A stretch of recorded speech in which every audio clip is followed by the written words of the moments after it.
But my family is from Zimbabwe and South Africa, so I heard these stories and family myths about sub-Saharan Africa growing up. And that is what always inspired me as a young person to want to understand this family story. And then as soon as I spent time in Southern Africa, I just saw there was a lot of work to do, and that was quite a non-religious, but just a personal value expression of wanting to work in that environment, and that has led me for about 7 or 8 years to work in sub-Saharan Africa on health and development programs. And in that time, I mean, the diversity of religious organizations that you see is really pretty amazing.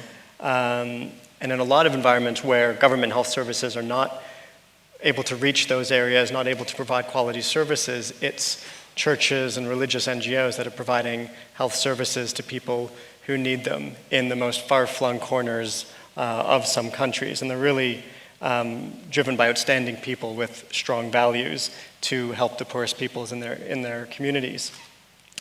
I've also seen, I guess as Duncan and Matthew both said, the good, bad, and very bad, and I would have said good, bad, and ugly, but I guess very bad will work as well.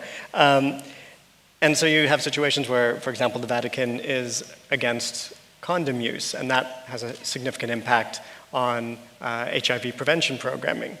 But then I've also met and worked with church leaders in rural Kenya who see their constituents dying and who prioritize supporting the poorest and most vulnerable people in their communities over imposed European religious dogma or what some book might say or what some person in Rome might say. And these church leaders give out condoms and encourage people to practice safe sex. And in the same way, I've seen religion used as a justification for female genital mutilation in Muslim parts of northeastern Kenya. And at the same time, I've met imams who strongly argue in those communities that female genital mutilation has no basis in the Quran and should be eliminated.